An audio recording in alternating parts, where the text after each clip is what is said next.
Hi guys, this is Allison from Alley Cat Creations. How are you?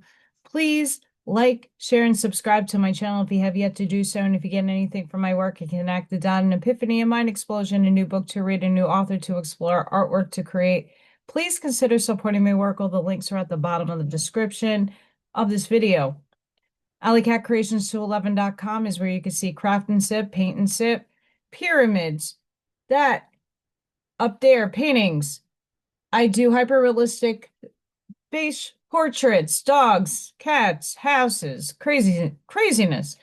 I make candles. I do a whole plethora of things. So if you're interested in supporting my work, that's just a portfolio on my website. Please email me if you're interested in doing anything with me commerce-wise. I do it privately. 3D and 4D are memberships on my channel. It's just a really great way to give back and to help me and for you guys and the gratitude that I have in my heart because you guys are amazing. I do Oracle card readings 4 times a month. They're every weekend, an hour and plus long, which I charge $40 for, which I told was a lot, way cheaper than I should be charging. But for $40, you're getting that times 4. And you're also getting emojis, you're getting raffle entries. If I do and run out raffles, things right now are not in my realm of possibility. I'm observing a reality where everything is working in my favor, but in the moment, in the reality of the now, I can't run raffles. But if I do, you get one free entry as 3D, 2 free entries at 4D. 4D gets back behind the scenes access to the things that I'm working on. So right now I'm structuring a presentation slash course slash video about quantum mechanics and spirituality, where I'm eventually going to share it with the channel. But they get to help me in the background formulate it, and it's really nice to work with other people. So they get a special access to stuff of that nature. And if I do in the future grow the channel and get my memberships going, I will do lives and other things just for channel members. But until that time, I appreciate each and every one of you for showing up. Please don't forget to like. Today I'm going to read Blavatsky, The Secret Doctrine, Book 2. The Many Meanings of the War in Heaven.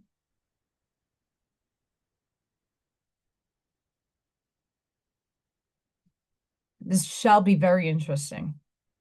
The secret doctrine points out as a self-evident fact that mankind collectively and individually is, with all manifested nature, the vehicle of the breath of one universal principle in its primal differentiation, and of the countless breaths proceeding from that one breath in its secondary and further differentiations, as nature with its many mankinds proceeds downward toward the planes that are ever increasing in materiality.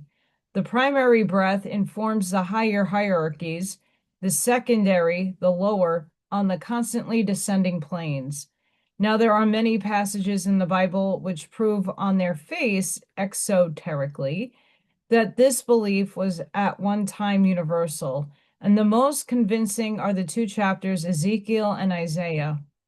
Christian theologians are welcome to interpret both as referencing and referring to the Great War before creation, the epos of Satan's rebellion, if they so choose, but the absurdity of the idea is too apparent.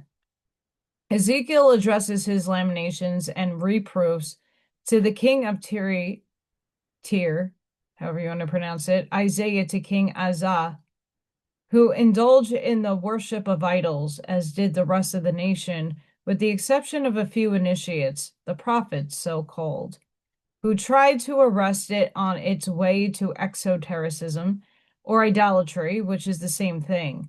Let the student judge. In Ezekiel, it is said, Son of man, say unto the prince of Tyrus, thus saith the Lord God, as we understand it, the God Karma. because thine heart is lifted up, and thou hast said, I am God. And yet thou art a man. Behold, I shall bring strangers upon thee, and they shall draw their swords against the beauty of thy wisdom, and they shall bring thee down to the pit of or earth life. The origin of the prince Tyrus is to be traced to and sought in the divine dynasties of the iniquitous Atlanteans, the great sorcerers. There is no metaphor in the words of Ezekiel, but actual history this time. For the voice in the prophet, the voice of the Lord, his own spirit, which spake unto him, says, because thou hast said, I am God. I am a God. I sit in the seat of gods, divine dynasties, in the midst of the seas, yet thou art a man. Behold, thou art wiser than Daniel. There is no secret that they can hide from thee. With thy wisdom, thou hast increased thy riches, and thine heart is lifted up because of thy riches. Behold, therefore, strangers shall draw their swords against the beauty of thy wisdom. They shall bring thee down, and thou shalt die the deaths of them that are slain in the midst of the seas. All such imprecations are not prophecy, but simply reminders of the fate of the Atlanteans, the giants on earth. What can be the meaning of the last sentence if it is not a narrative of the fate of the Atlanteans? Verse 17 saying, thine heart was lifted up because of thy beauty, may refer to the heavenly man in Primander or to the fallen angels who are accused of having fallen through pride on account of the great beauty and wisdom which became their lot. There is no metaphor here except in the preconceived ideas of our theologians, perhaps.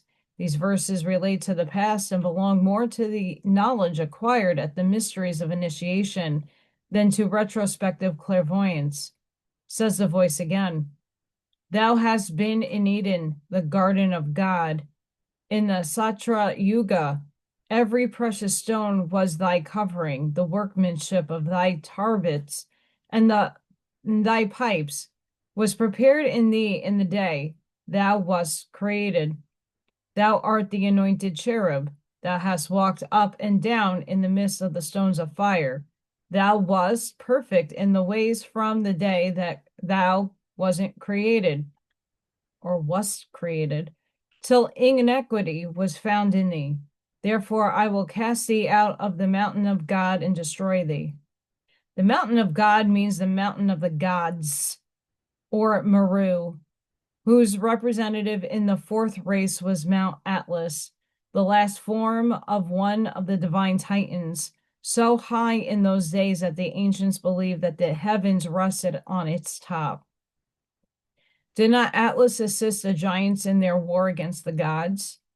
Another version shows the fable as arising from the fondness of Atlas, son of Iphitus and Clemen, for astronomy and for his dwelling for that reason on the highest mountain peaks. The truth is that Atlas, the mountain of the gods, and also the hero of that name, are the esoteric symbols of the fourth race, and his 7 daughters, the Atlantides, are the symbols of the 7 subraces. Mount Atlas, according to all the legends, were 3 times as high as it is now, having sunk at 2 different times. It is of volcanic origin, and therefore the voice within Ezekiel says, I will bring forth a fire from the midst of thee. It shall devour thee. Surely it does not mean, as seems to be the case from the translated text, that these fire was to be brought from the midst of the prince of Tyrus or his people, but the Mount Atlas, symbolizing the proud race, learned in magic, and high in arts and civilization, whose last remnant was destroyed almost at the foot of the range of those once gigantic mountains. Truly, thou shalt be a terror, and never shall thou be any more, as the very name of the race and its fate is now annihilated from man's memory. Bear in mind that almost every ancient king and priest was an initiate, that from toward the close of the fourth race, there had been a feud between the initiates of the right and those of the left path. Finally, the Garden of Eden is referred to by other personages than the Jews of the Adamic race, since even Pharaoh is compared to the fairest tree of Eden by the same Ezekiel, who shows all the trees of Eden, the choicest and best of Lebanon, confronted in the nether parts of the earth. For they also went down into hell with him, Pharaoh, unto the nether parts, which are in fact the bottom of the ocean, whose floor gap wide to devour the lands of the Atlanteans and themselves. If one bears all this in mind and compares the various accounts, that one would find out that the whole of the chapters of Ezekiel relate neither to Babylon, Assyria, or yet Egypt, since none of these have been so destroyed, but simply fell into ruins on the surface, not beneath the earth, but indeed Atlantis and most of its nations. And he will see that the Garden of Eden of the initiates was no myth, but a locality now submerged. Light will dawn upon him, and he will appreciate such sentences as these at their true esoteric value. Thou hast been in Eden. Thou wasn't upon the holy mountain of God. For every nation had, and many still have, holy mountains. Some Himalayan peaks, others Parnassus and Sinai. They were all places of initiation and the abodes of the chiefs of the communities of ancient and even modern adepts. And again, behold the Assyrian. Why not Atlantean initiate? Was a cedar in Lebanon? His height was exalted above all the trees. The cedars in the garden of God could not hide him, so that all the trees of Eden envied him. Throughout all Asia Minor, the initiates were called the trees of righteousness, and the cedars of Lebanon, as also were some kings of Israel. So were the great adepts in India, but only the adepts of the left hand. When Vishnu Purana narrates that the world was overrun with trees, while the Parishtas, I don't know how to pronounce that, who passed 10,000 years of austerity in the vast ocean, were absorbed in their devotions, the allegory relates to the Atlanteans and the adepts of the early fifth race, the Aryans. Other trees, adept sorcerers, spread and overshadowed the unprotected earth, and the people perished, unable to labor for 10,000 years. Then the sages, the rishis of the Aryan race, called Parishtas, however you get that name out, are shown coming forth from the deep and destroying by the wind and flame issuing from their mouths the iniquitous trees and the whole vegetable kingdom, until Soma, the moon, the sovereign of the vegetable world, pacifies them by making alliance with the adepts of the right path, to whom he offers as bride Marisha, the offspring of the trees. This means that which is given in the stanzas and commentaries, and what is also given in part 2 of volume 1, the sacred island.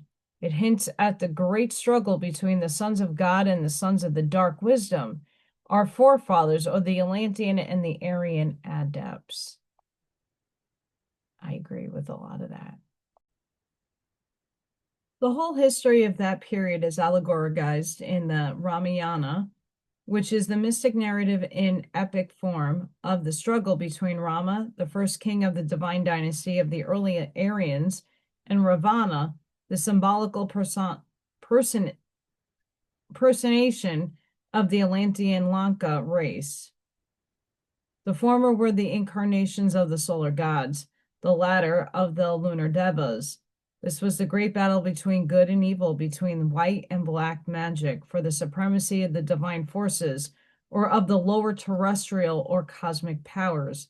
If the student would understand better that the last statement, let him turn to the Anguita episode of the Mahabharata, chapter 5, where the Brahma tells his wife, I have perceived by means of the self, the seat abiding in the self, the seat where dwells the Brahman, free from the pairs of opposites, and the moon together with the fire, or sun, upholding all beings as the mover of the intellectual principle. The moon is the deity of the mind, Manas, but only on the lower plane. Manas is dual, lunar in the lower, solar in the upper portion, says a commentary.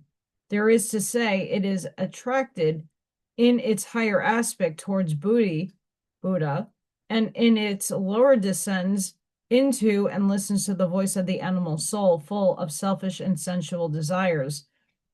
And herein is contained the mystery of an adept as of profane man's life, as also that of the post-mortem separation of the divine from the animal man. The Ramayana, every line of which has to be read esoterically, discloses in magnificent symbolism and allegory the tribulations of both man and soul.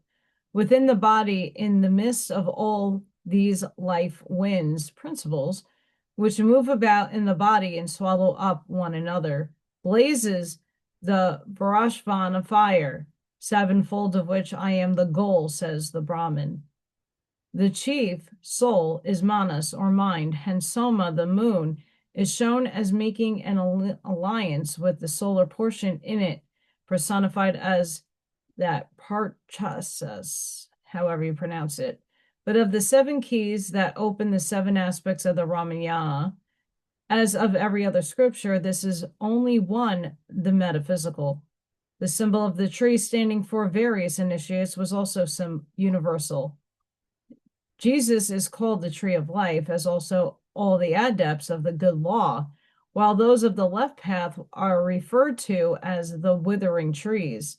John the Baptist speaks of the axe, which is laid to root of the trees, and King of Assyria's armies are called trees.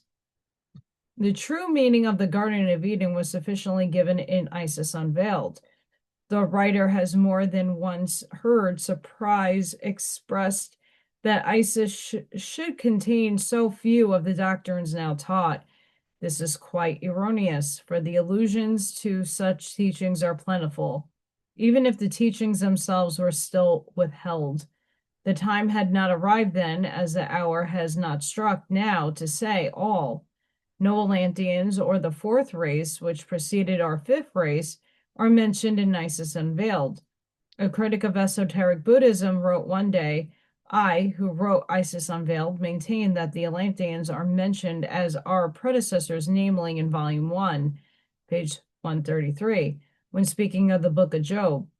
For what can be plainer than this?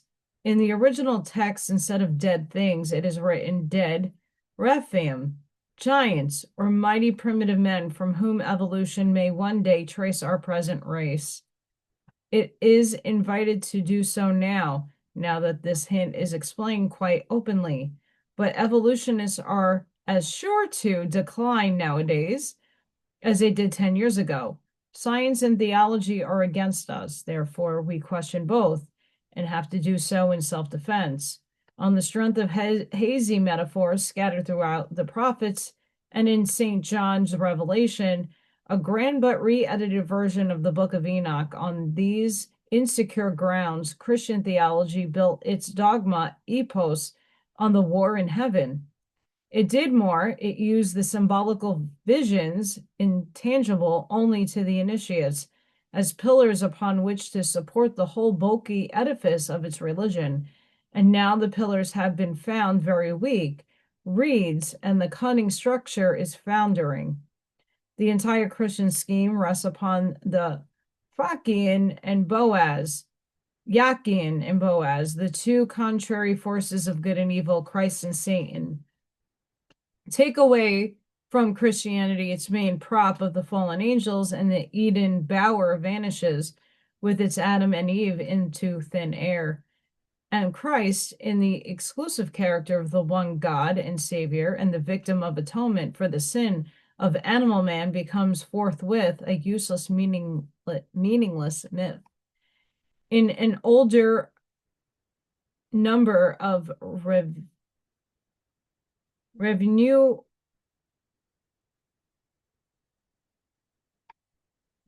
it's probably French, for the year 1845, a French writer, M. Murray, remarks, this universal strife between good and bad spirits seems to be only the reproduction of another more ancient and more terrible strife, that according to an ancient myth took place before the creation of the universe between the faithful and the rebellious legions. Once more, it is a simple question of priority. Had John's revelation been written during the Vedic period, and we're not one sure now of its being simply another version of the Book of Enoch and the dragon legends of pagan antiquity, the grandeur and the beauty of imaginary might have biased the critic's opinion in favor of the Christian interpretation of the first war, whose battlefield was starry heaven, and the first slaughters of the angels. As the matter stands now, however, one has to trace Revelation event by event to other and far older versions. For the better comprehension of the apocalyptic allegories of the esoteric epos, we ask the reader to turn to Revelation and to read chapter, I think, 11 from verse 1 to 7. This has several meanings, most of which have been found out with regard to the astronomical and numerical keys of the universal myth. That which may be given now is a fragment, a few hints as to its secret meaning, as embodying the record of a real war, the struggle between the initiates of the two schools. Many and various are the still existing allegories built on the same foundation stone. The true narrative, that which gives the full esoteric meaning, is in the secret books, but the writer has had no access to these. In the esoteric works, however, the episode of the Taraka War and some esoteric commentaries may offer a clue, perhaps. In every Purana, the event is described with more or less variations which show its allegorical character. In the mythology of the earliest Vedic Aryans, as in the later Puranic narratives, mention is made of Buddha, the wise, one learned in the secret wisdom, and who was planted Mercury in his there's no me projecting that word. The Hindu classical dictionary credits Buddha with being the author of a hymn in the Rig Veda. Therefore, he can be by no means a latter fiction of the Brahmins, but is a very old Purnation indeed. It is by inquiring into his genealogy, or theology rather, that the following facts are disclosed. As a myth, he is the son of Tara, the wife of Brahaspati, the gold-colored, and the Soma, the male moon, who, Paris-like, carries this new Helen of the Hindu sidereal kingdom away from her husband, which causes a great strife and war in Swarga, heaven. The episode brings on a battle between the gods and the Asuras. King Soma finds allies in Ursanas, Venus, and the leader of the Damvas and the gods are led by Indra and Ruda, who side with Bari-Haspi. Again, I'm butchering names here. The latter is helped by Sankara, Siva, who, having had for his guru Brihaspati's, maybe that's how it's pronounced, father, Ingrius, befriends his son. Indra is here the Indian prototype of Michael, the Archistractius, and the slayer of the dragon's angels. Since one of his names is Jisnu, leader of the celestial host, both fight as some titans did against other titans in defense of revengeful gods. One a Jupiter in India, Brihaspati, and the planet Jupiter, which is a curious coincidence. The other in support of the ever-thundering Ruda, Sankara. During this war, he is deserted by his bodyguard and the storm gods, Mortos. The story is very suggestive in some of its details. Let us examine some of them and seek to discover their meaning. The presiding genius or regent of the planet Jupiter is Brihaspati, the wronged husband. He is the instructor or spiritual guru of the gods, who are the representatives of the procreative powers. In the Rig Veda, he is called Brahman Manspati, a name meaning the deity in whom the action of the worship upon the gods is personified. Hence, Brahmanaspati represents the materialization of the divine grace, so to say, by means of ritual and ceremonies, the esoteric worship. Tara, his wife, is on the other hand the personification of the powers of one initiated into Grupa Vidya, secret knowledge, as will be shown. Soma is the moon astronomically, but in mystical phraseology, it is also the name of the sacred beverage drunk by the Brahmins and the initiates during the mysteries and sacrificial rites. The Soma plant is the Asclepias acidea, which yields a juice from which the mystic beverage, the Soma drink, is made. Alone, the descendants of the rishis, the first fire priests of the great mysteries, knew all its powers. But the great real property of the true Soma was and is to make a new man of the initiate after he is reborn, namely, once that he begins to live in his astral body, the elixir of life. For his spiritual nature overcoming the physical, he would soon sap it off and part even from that etherealized form. Soma was never given in days of old in the non-initiated Brahman, the simple Grihasta or priest of the exoteric ritual. Thus, Barihaspati, guru of the gods, though he was still represented the dead letter form of worship. It is Tara, his wife, the symbol of one who, through wedded to dogmatic worship, longs for true wisdom, who was shown as initiated into the mysteries by King Soma, the giver of that wisdom. Soma is thus made in the allegory to carry her away. The result of this is the birth of Buddha, esoteric wisdom. Mercury or Hermes in Greece and Egypt. He is represented as so beautiful that even the husband, though well aware that Buddha is not the progeny of his dead letter worship, claims the newborn as his son, the fruit of his ritualistic and meaningless forms. Such is, in brief, one of the meanings of the allegory. War in heaven refers to several events of that kind on various and different planes of being. The first is purely astronomical and cosmical fact pertaining to cosmogony. Mr. John Bentley thought that with the Hindus, war in heaven is only a figure referring to their calculations of time periods. This served as a prototype, he thinks, for the Western nations who build their war of the Titans upon. The author is not quite wrong, but neither is he quite right. If the sidereal prototype refers indeed to a pre-Monvaratic period and rests entirely on the knowledge claimed by the Aryan initiates of the whole program and progress of cosmogony, the War of the Titans is but a legendary and deified copy of the real war that took place in the Himalayan Khalsaya heaven instead of in the depths of the cosmic interplanetary space. It is the record of the terrible strife between the sons of God and the sons of the shadow, of the fourth and the fifth races. It is on these two events, blended together by legends borrowed from exoteric account of the war raged by the Asuras against the gods, that every subsequent national tradition on the subject has been built. Esoterically, the Asuras transformed subsequently into evil spirits and lower gods, who are eternally at war with the great deities, are the gods of the secret wisdom. In the oldest portions of the Rig Veda, they are the spiritual and the divine, the term Asura being used for the supreme spirit and being the same as the great Ahura of the Zoroastrians. There was a time when the gods Indra, Agni, and Varuna themselves belonged to the Asuras. Interesting.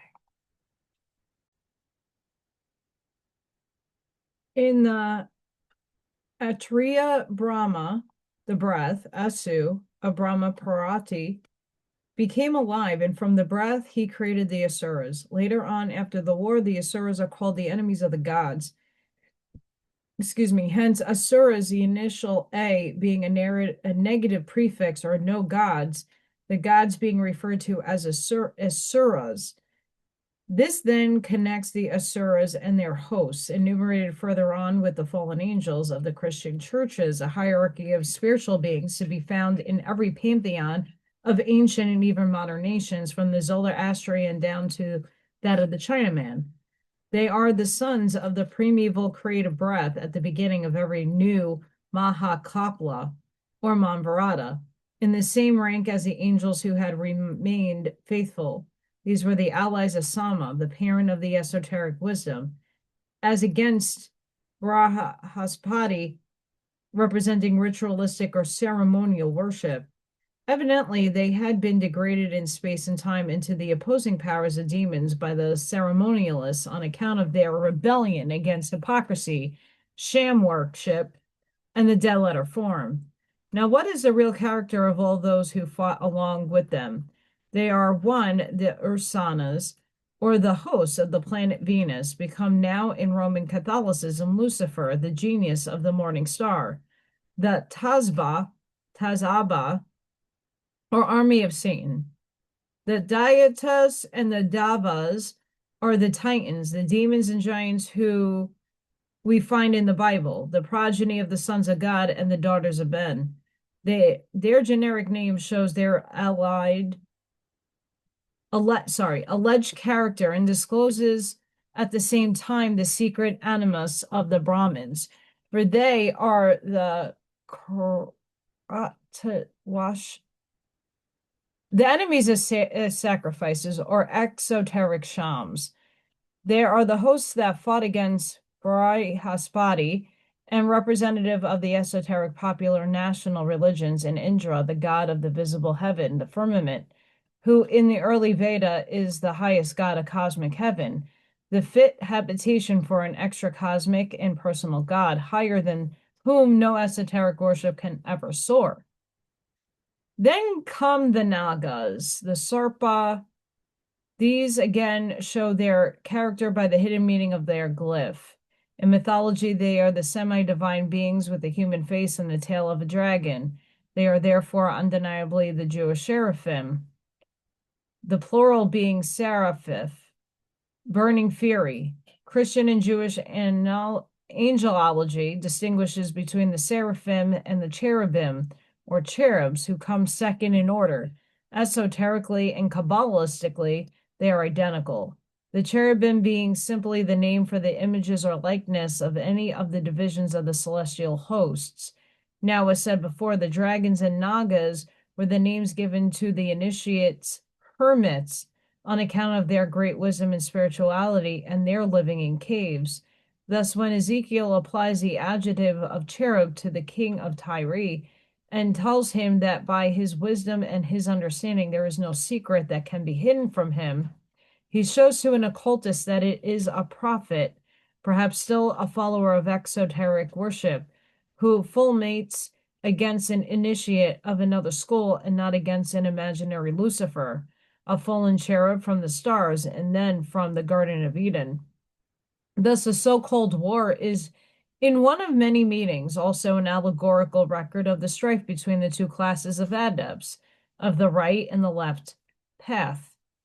There were three classes of rishis in India, who were the earliest adepts known: the royal of Rajarshis, kings and princes who adopted the ascetic life; the Darvashis, divine or the sons of Dharma or yoga; and Brahmarshis, descendants of the rishis who were the founders of Gratas, of Brahmins or caste races. Now, leaving the mythical and astronomical keys for one moment aside, the secret teachings show many Atlanteans who belong to these divisions, and they were strifes and wars between them de facto and de jure. Narada, one of the greatest rishis, was a Darvinish, Darvishi, and he is shown in contrast an everlasting feud with Brahma, Daksha, and other gods and sages. Therefore, we may safely maintain that whatever the astronomical meaning of this universally accepted legend, its human phase is based on real and historical events, disfigured into a theological dogma, only to suit its classical purposes. As above, so below, sidereal phenomena and the behavior of the celestial bodies in the heavens were taken as a model, and the plane was carried out below on earth.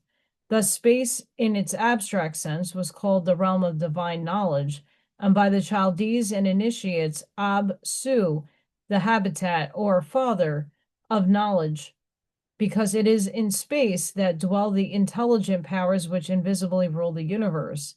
In the same manner, on the plane of the zodiac in the upper ocean or the heavens, a certain realm on earth, an inland sea, was consecrated and called the abyss of learning.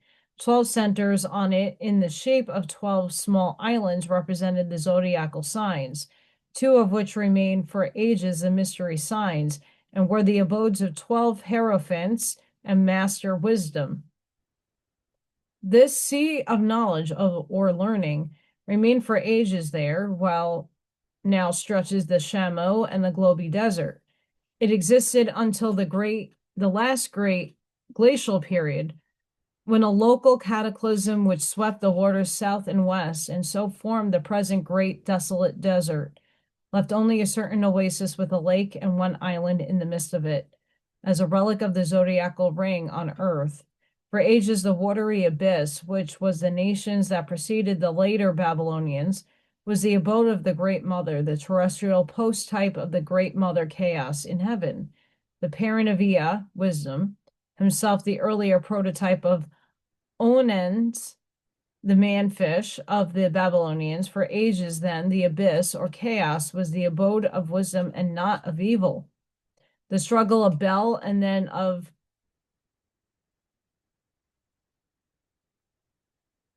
it's Merodach, maybe Marduk, the sun god with Tiamat, the sea and its dragon, a war which ended in the defeat of the latter, has a purely cosmic and geological meaning, as well as a historical one. It is a page torn out of the history of the secret and sacred sciences, their evolution, growth, and death for the profane masses. It relates to the systematic and gradual drying up of immense territories by this fierce sun at a certain prehistoric period, one of the terrible droughts which ended by a gradual transformation of once fertile lands abundantly watered into the sandy desert, which they are now, and to the systematic persecution of the prophets of the right path by those of the left, the latter having inaugurated the birth and evolution of the sacerdotal castes, have finally led the world into all these esoteric religions, invented to satisfy the deprived tastes of the Hyopayo, the ignorant for ritualistic pomp, and the materialization of the ever immaterial and unknowable principle. This was a certain improvement on the Atlantean sorcery, the memory of which lingers in its remembrances of all the literacy and Sanskrit-speaking portion of India, as well as the popular legends. Still, it was a parody on and the desecration of the sacred mysteries and their science. The rapid progress of anthropomorphism and idolatry led the early fifth, as it had already led the fourth race, into sorcery once more, though on a smaller scale. Finally, even the 4 atoms, symbolizing under other names the 4 preceding races, were forgotten, and passing from one generation into another, each loaded with some additional myths, got alas drowned in the oceans of popular symbolism called the pantheons. Yet they exist to this day in the oldest Jewish traditions as the Tazlim, the shadow atom, and the model atom, the copy of the first, and the male and female of the exoteric genius, the third, the earthly atom before the fall, and androgyny, and the fourth, the atom after his fall, separated into sexes, or the pure Atlantean. The atom of the Garden of Eden, or the forefather of our race, the fifth, is an ingenious compound of the above 4.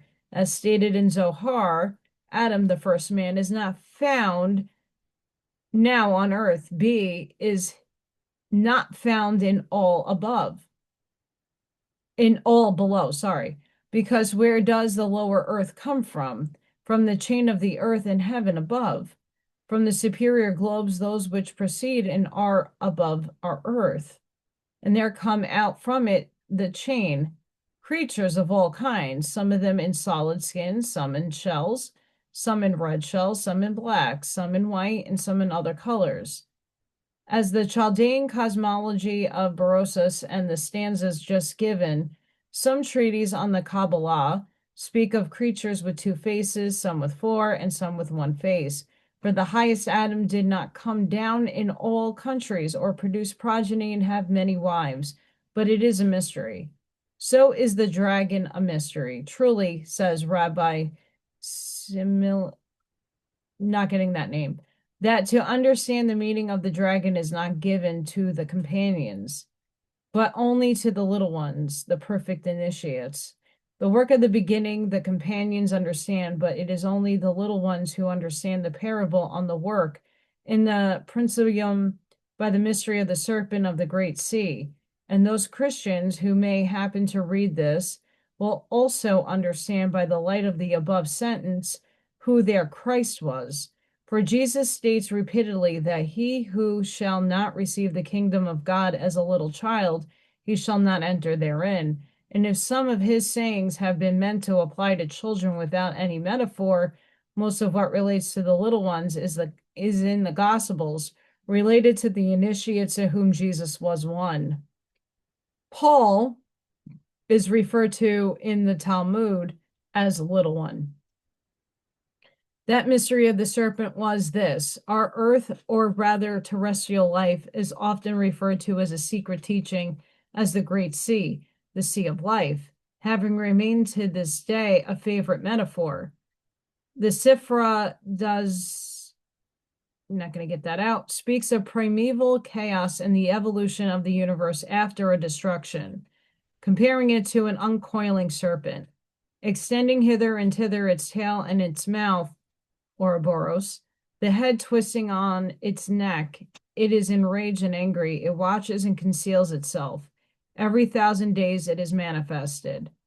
A commentary on the Purana say, Anatta Sisha is a form of Vishnu, the Holy Spirit of preservation, and a symbol of the universe, on which it is supposed to sleep during the intervals of the days of Brahma.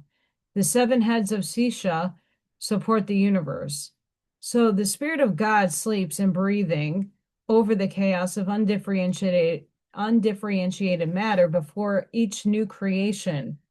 Now, one day of Brahma is composed of, as already explained, 1,000 Mahayugas, and as each night or period of rest is equal in duration to this day, it is easily to see what this sentence in the Sifra, it's a D, refers, that the serpent manifests once in 1,000 days.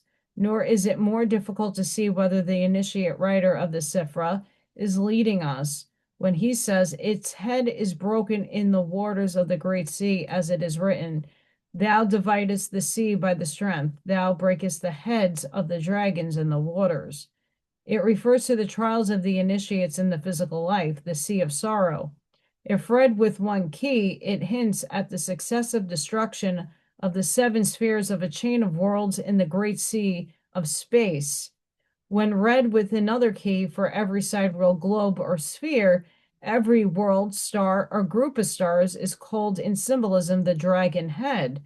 But however it may read, the dragon was never regarded as evil, nor was the serpent ever in antiquity. In the metaphors, whether astronomical, cosmical, theological, or simply physiological, phallic, the serpent, was always regarded as divine symbol. When it was said the cosmic serpent, which runs with 370 leaps, it means the cycle periods of the great tropical year, 25,868 years, divided into the esoteric calculation into 370 periods of cycles, as one solar year is divided into 365 days. And if Michael was regarded by the Christians as the conqueror of Satan, the dragon, It is because in the Talmud, this fighting personage is represented as the prince of the waters who had 7 subordinate spirits under him. A good reason why the Latin Church made him the patron saint of every promulgatory in Europe. In the Kabbalah, the creative force makes sketches and spiral lines, and his creation is the shape of a serpent. And it holds its tail in its mouth because it is a symbol of endless eternity and cyclic periods. It means, however, would require a volume and we must end. Thus, the reader may now see for himself what are the several meanings of the war in heaven and of the great dragon, the most solemn and dreaded of church dogmas, the alpha and omega of Christian faith, and the pillar of its fall and atonement dwindles down to a pagan symbol in the many allegories about those prehistoric struggles. And next time we will read, is Pleroma Satan's lair? Woo, that actually piques my interest as well. I hope you all enjoyed this section. Very interesting, and it tends to once again say it's his story. It's her perception of his story. And I think it's really accurate in many ways and not accurate in others. It's just a perception. And you got to go within to know what dichotomy, what paradigm, what paradox you are belonging to. What ray of God did you come down on? Where is your conscious expansion? Let this just be an expansion point for some of you who are not feeling it, who are like, what the hell is Blavatsky talking about? That's okay. But always take things into perspective and lean in if it goes into the heart space. So until the next time, guys, send you love, light, compassion, grace, shielding, and protective energy. Please go within, be the shoulder, be the lighthouse, seed your truths, light that path forward. And I hope to see you all in the next one. I will be live tomorrow, just don't know what time, based on how long my walk in the snow and all that nonsense takes. But until then, have a blessed and beautiful night wherever you are in the world, and bye for now.